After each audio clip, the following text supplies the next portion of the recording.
Let's start with the possible court-martial for Senator and Captain Mark Kelly.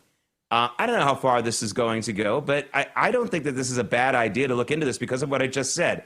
It's about discovery for me, Gerard. I'd like to know who paid for this video. I'd like to know who wrote the script, and maybe the only way to really find that out is to start a process of indictment. Well, I think you do need to investigate this. You do need to know who paid for this, who supported it, and who else is involved. At the end of the day, this is a problem because it is bad for the military. This is a group of members of Congress who are treating soldiers and sailors like incompetent buffoons who don't understand the law. And when they're substituting their judgment for that of their commanding officers and military lawyers, for that matter, who are there to explain what lawful and unlawful orders are, they're creating a substantial risk of disorder in the military, and that's not what we need. So there needs to be an investigation. We need to see how this came about, who else is involved, and who's paying for this messaging. And we basically want to make it clear that this is unacceptable and needs to stop. Yeah, beyond just the legal stuff, I would urge any member of the military who was kicked out of the military for not getting the COVID vaccine to walk up to Elise Slotkin's office or Mark Kelly's office and say, hey, I disobeyed an illegal order. Will you help me now? Can you get me back into the military? Can you get me on my back pay? Can you do all those things for me? Let's see how far they get with that. And of course, they won't get anywhere, and that will end any illusion that these people are on the side of any military, a member of the military who was questioning an unlawful order. Gerard, let's go to another situation that happened just the last couple of days. We had the indictments thrown out against Tish James and James Comey, all because of Lindsay Halligan not being, apparently, again, this is according to one judge, appointed to the U.S. attorney position properly. But this isn't the end of the story, is it, Gerard? It's not the end of the story, and this is almost certainly likely to be appealed. The issue, though, is that the judge does have some good grounds for saying this. What black letter law is, what process has been, is that a U.S. attorney is appointed for 120 days, and within that time period, the Senate has to confirm or not confirm them. In this case, because the 120-day period passed, it would have been up to a district court judge to appoint the acting U.S. attorney in the Eastern District, not President Trump. So ultimately, I think there is a legal basis for this decision, but it does need clarification. It can be appealed, and if the appeal is successful, then the indictments come back. Unfortunately, if the appeal is unsuccessful, then Comey, the statute of limitations ran, and he will not be held accountable for his actions.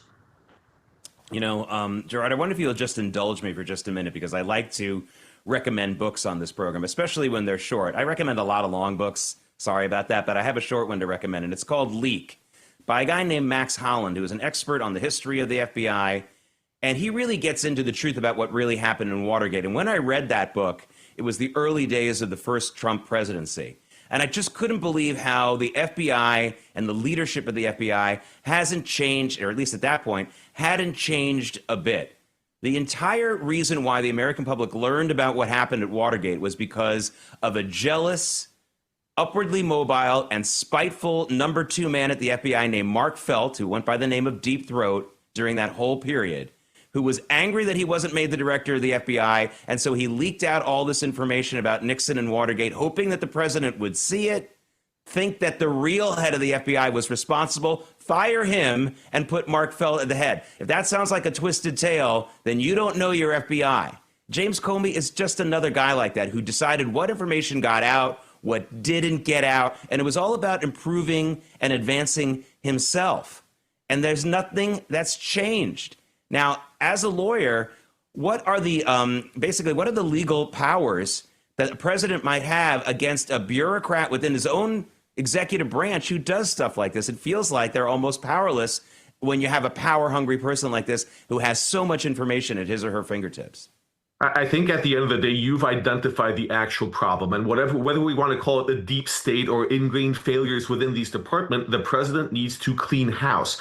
Comey was investigated 5 years ago. That investigation was killed by the Biden administration, and that administration was killed it because it has loyalists within the Department of Justice who don't want to do anything other than follow the left-wing party line. That's the real danger here. This prosecution was rushed at the last minute because the Department of Justice, as it's infiltrated to the point that it does not equally enforce the law. And that is the essential problem here. The president needs to clean house. Kash Patel needs to clean house. Pam Bondi needs to clean house and get rid of the people in there that are preventing justice from happening and instead weaponizing the legal system as they did against President Trump. So they need massive personnel changes. There need to be consequences for people who leak, for people who don't follow orders, or for people who sabotage investigations that are proper in order to score political points with their political masters in the White House under other administrations.